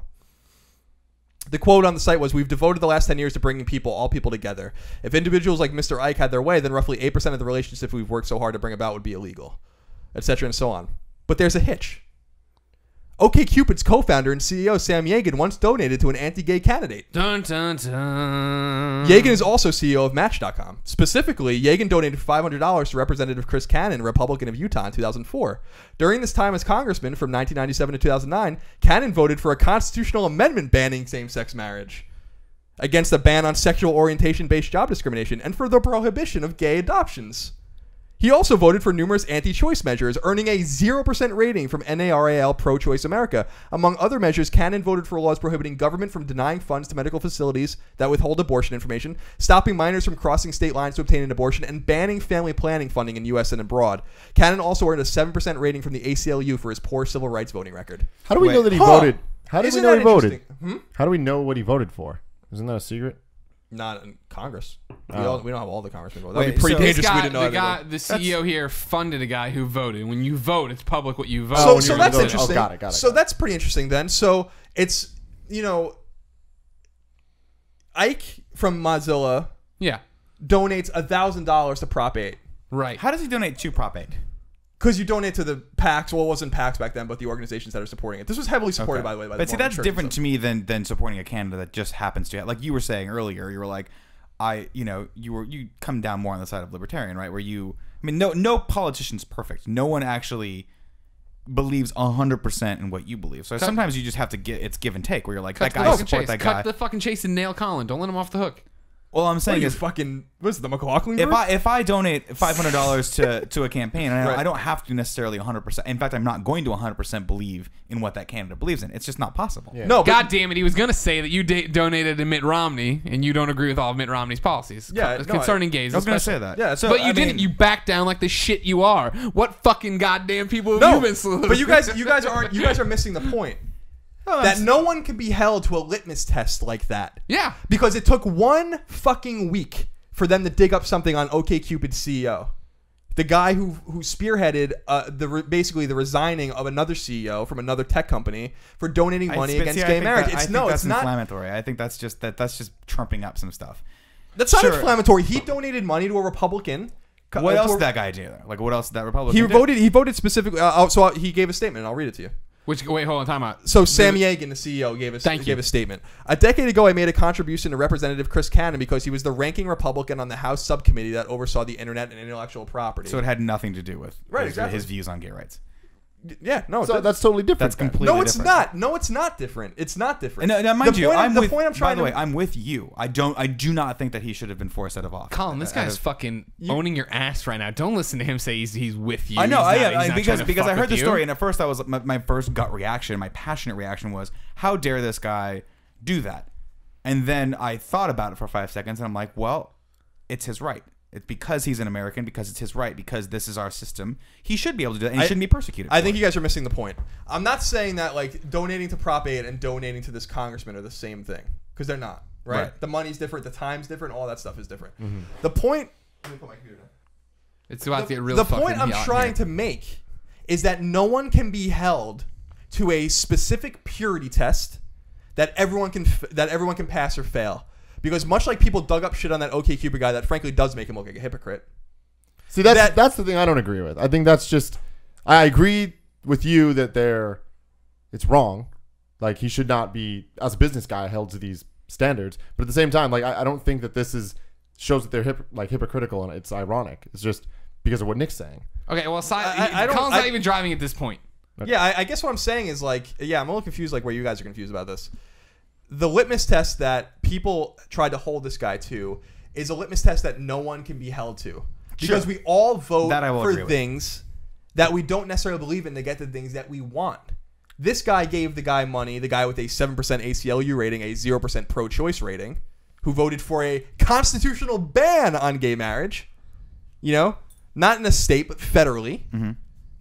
He voted for that guy because it was in his interest to vote for him, right? Sure. And I don't want to be held to a standard to say, you know, like I said on Twitter last week, that, okay, I voted for Mitt Romney and I gave Mitt Romney money. Mitt Romney's against gay marriage. I'm not against gay marriage. Tim, watch your breathing. But if you can read into these issues in such a way that you can hold people to these like strict purity tests, then not even the person who spearheaded it can be held to that purity test. Because that purity test says that any association to gay marriage, the gay marriage issue in terms of being against gay marriage, is wrong. Well, his money went to a congressman that was against gay marriage, and that isn't inconsequential. No, yeah, and I'll agree with you on that. I think it's like it's a ridiculous association. It's a couple more degrees away from why this other guy's why the Mozilla CEO is being persecuted. But at the same time, let's get back to the issue at hand. I think it sucks that he had no other option than to step down, because he had none. The second that news broke, it was it. He would have to step down. Your employees are never going to look at you the same, especially being in the heart of San Francisco. You're done. Who the fuck uses Mozilla anymore anyways? I still use Mozilla a lot. Really? Yeah, I can't get into use Chrome. Firefox. Over Chrome. I can't get into Chrome. What? Yeah, I use Chrome on my Mac and Firefox on my PC. It's because Colin's terrified of Google. You know that. Yeah, well. But to me, this was like really disheartening because it says a lot about where we're going. And this is really what I wanted to get to. It's not even so much the gay marriage issue as much as the political purity issue. People in the tech industry are, like, a lot of the liberals in Northern California, in the Valley, in San Francisco, practice something very different than they preach. They preach tolerance, but they don't actually practice tolerance, because tolerance is understanding that other people have different points of view, and that doesn't make them bad people, you know? And one of the things I tweeted was, it doesn't make you a bigot because you're against gay marriage. It's possible that you're a bigot, you know, because you voted against gay marriage. It's also possible. It's a pretty strong possibility. No, I don't think it's I don't. It's like no, I 90% disagree. I totally disagree. I think that's totally ignorant. Well, how so? Because deeply devoutly religious people don't, if they ascribe to the scripture, don't believe in gay marriage, and that doesn't make them a bigot. It makes them religious.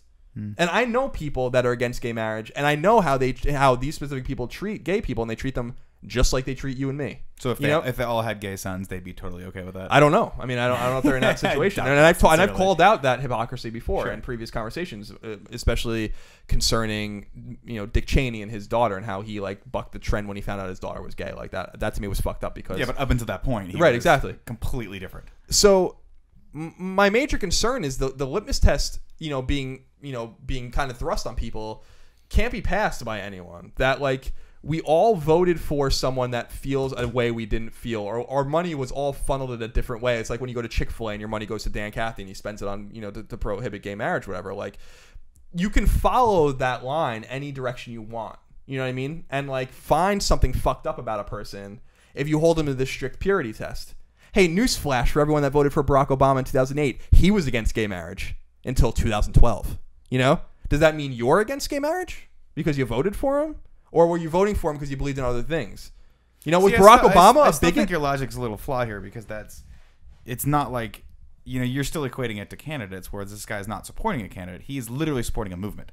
And that is different. And I think people have the right to judge someone based on that decision that he made. So they have the right, because he was against gay marriage, to judge him as the CEO of a private corporation. No, I don't necessarily think that, but I think people are going to. And knowing that you're the CEO of a company, you need to take that kind of thing into account before you start donating your millions of dollars. Well, and here's what it needs to come back to, though. Which, by the way, is completely ridiculous. I think the fact is that a lot of people need to learn to stick to their guns right now, right? Like, people don't, we deal with this all the time, right? We're in our job, right? That there's a controversy of the moment, right? Oh my God, Lara Croft gets raped in the new Tomb Raider. And that's the story for that week. And it feels like that story will never pass, but then it's gone and no one remembers it. And this is the same thing, right?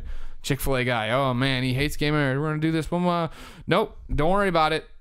Struggle on and everybody's fine. Chick-fil-A's fine. They do better, the one day when it's supposed to be boycotted or whatever. This is a similar thing. I think if Mozilla guy was just like, no, I mean, like, yep, I supported that and that's my decision, and my personal beliefs don't reflect my beliefs of the company. By the way, we are X thousands of employees and this is how this works, and blah, blah, blah. But see, that's where it gets hard, though. Well, I would have said weather the storm would have been me. As an employee, again, I'm not agreeing or disagreeing with this, but I can understand the climate over there is probably a little tense because there's probably a great number of employees who are like, you lead our company. I'm gay. I'm going to get married. Am I going to be discriminated against because the person who leads my company does not support my decisions in life? And ultimately, there is no separation between your personal life and your business life anymore. It just doesn't exist. People know everything about you all the time. But follow that to its logical conclusion then. Like, probably not. Why did Democrats support Barack Obama so much when he was against gay marriage? No, but we're not. But you're going into the politics of this. I'm going into the private sector of this, which is where I have a lot more business. Like if that we found out that about our CEO, it would be very polarizing, and he would probably have to step down. Why? Why would he have to step down for that? Because there's no coming back from that. It's like when someone gets accused of rape, where you're like, whether he's guilty that's or not, pretty crazy to me. Like, there's no coming back. It's a very polarizing issue. Not supporting gay marriage is equivalent to rape. That's not what I said, and don't misinterpret. No. You just said the that. Stigma that follows that is equivalent to the magnitude of being accused of something like that. In San Francisco, California, which I will challenge anyone to disagree with me on that. There's a very, very energized city in regards to the gay rights movement. It doesn't make it okay. It seems to me that it's discriminatory. I completely agree with you on that. I'm just saying this guy should have taken that into consideration before he did that. And if he did not take that into consideration, he basically did himself a grave disservice. I don't know. How could he take something like that back? He donated it to like, 2008. What if it had been Steve Jobs? What was his position in 2008? He was against game. What was he was chief technology officer. Okay. I don't know. I feel like there's great points on each side here. I don't think it's fair. I wish he would have stuck by his guns. I don't agree with him. I think, I mean, yeah, exactly. It's like a ping pong match. Every time the ball's somewhere else. He should have stuck. He clearly feels bad about it. He clearly feels in the wrong about it. He doesn't feel wrong about it. He refused to recant or say that he feels any differently. But he stepped down. Yeah, because he felt.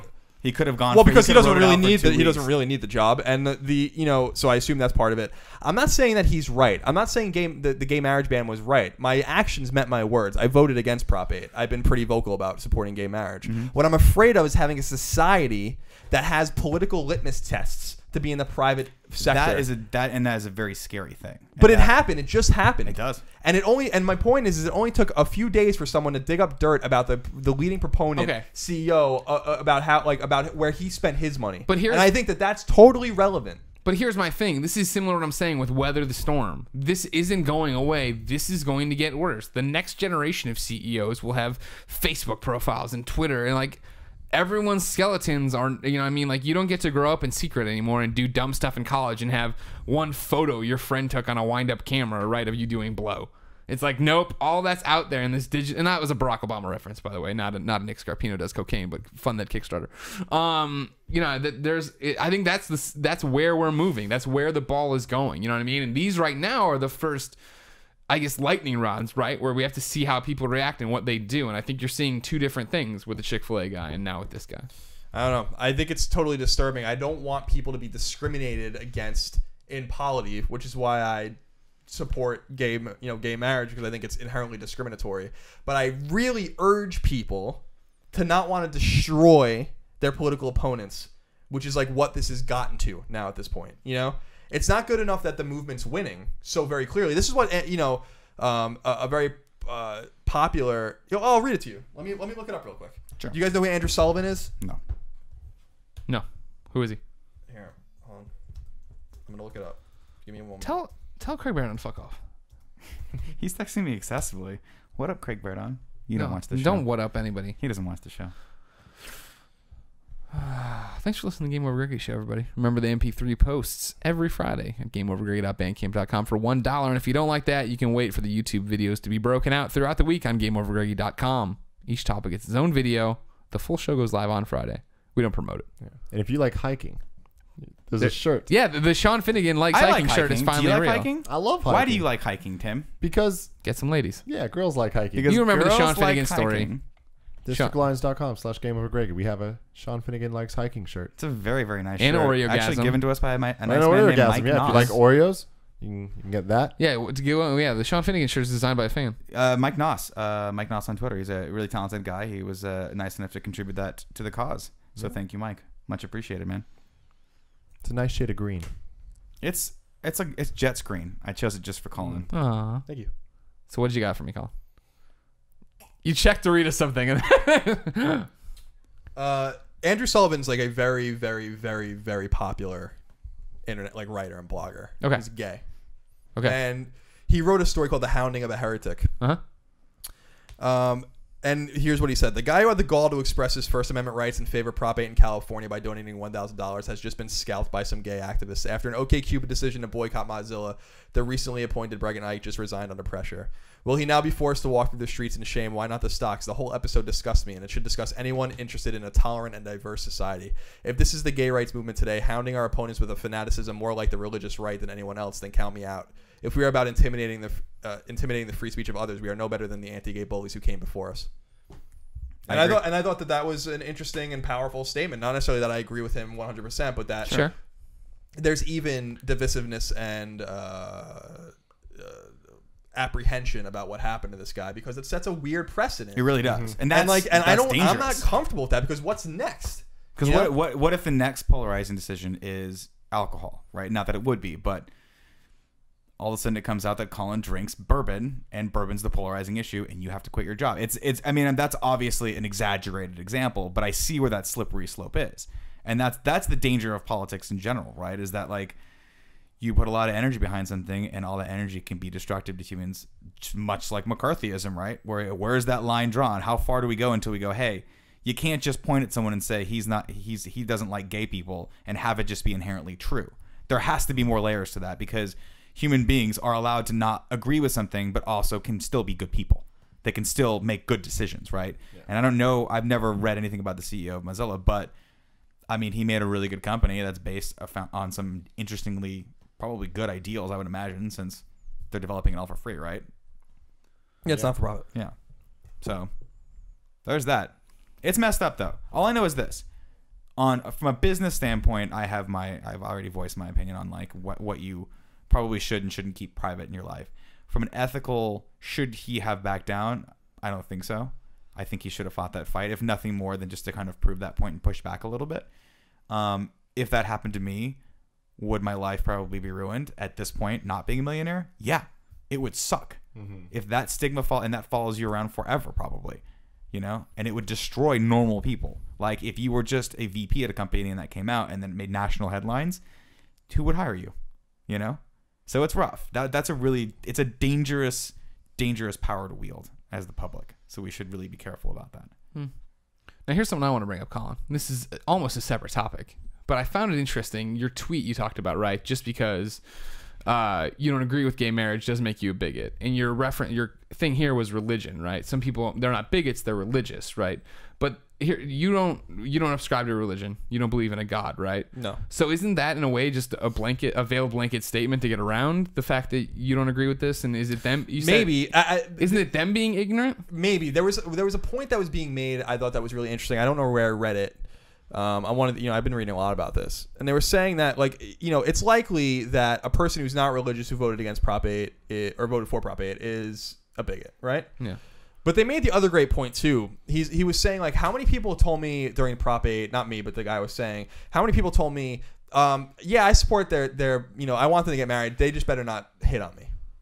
Right. Oh, I want them to get married. They just, you know, gay sex grosses me out, but, you know, I'm for, you know.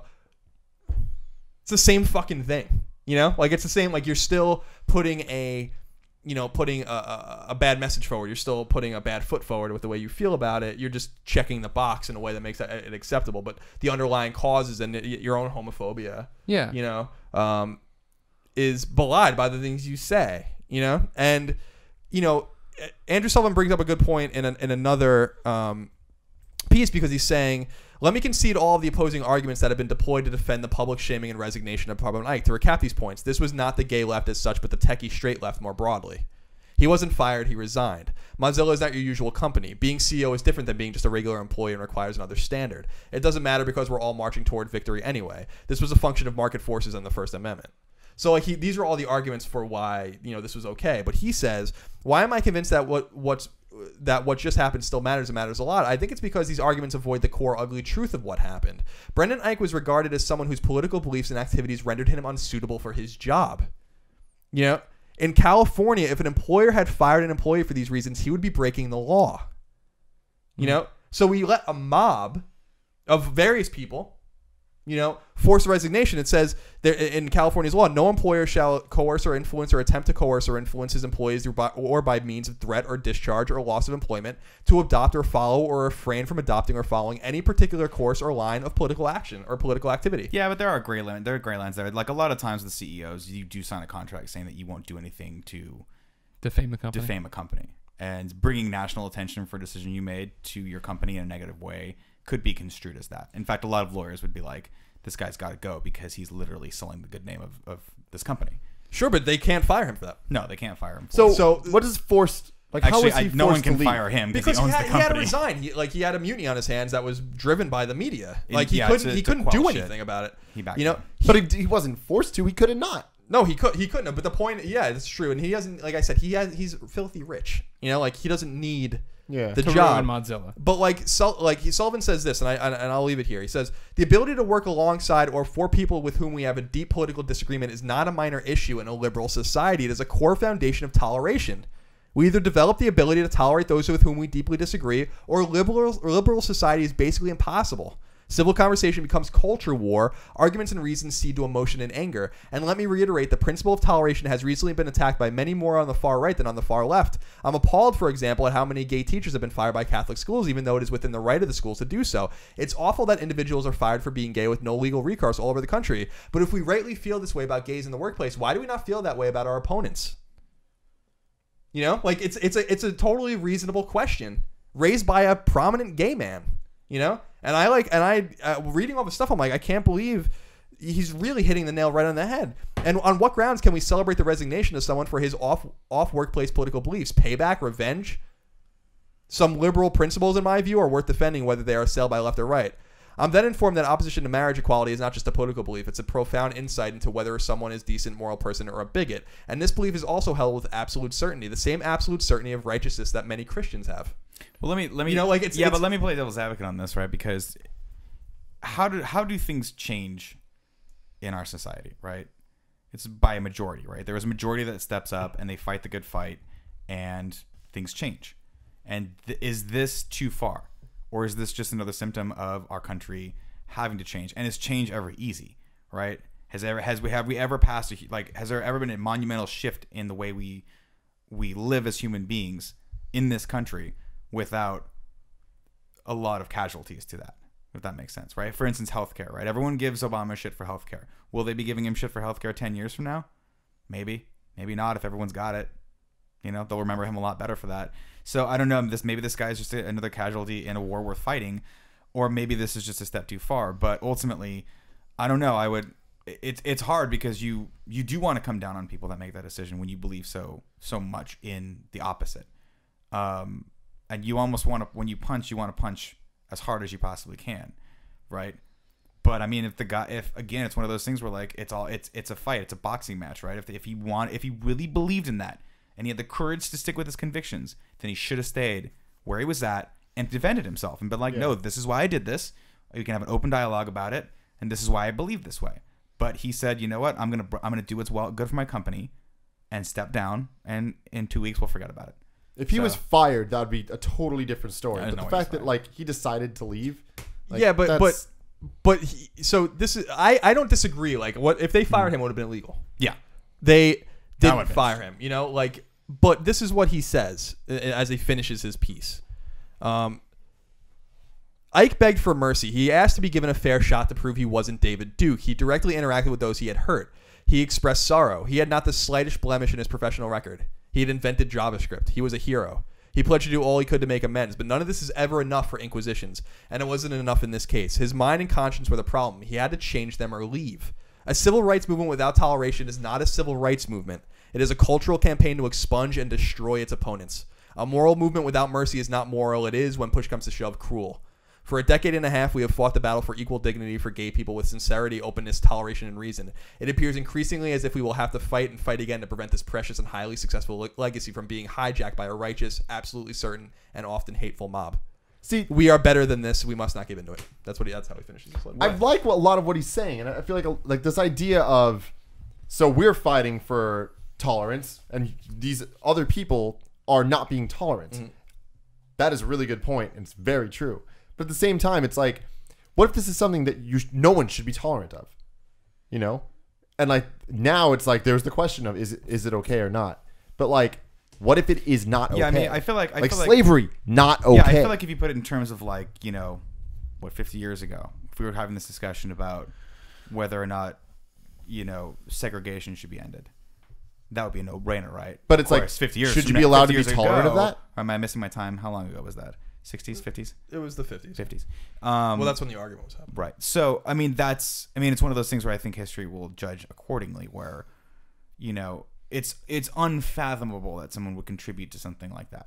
If there was a bill that said, let's reintroduce segregation in our schools, would we in any way, shape, or form support anyone that came out against that? It's their right to, but it's one of those. It's a really interesting issue. Yeah, I don't think segregation and gay marriage are the same thing, but not even close. It's really. A violation of people's basic human rights.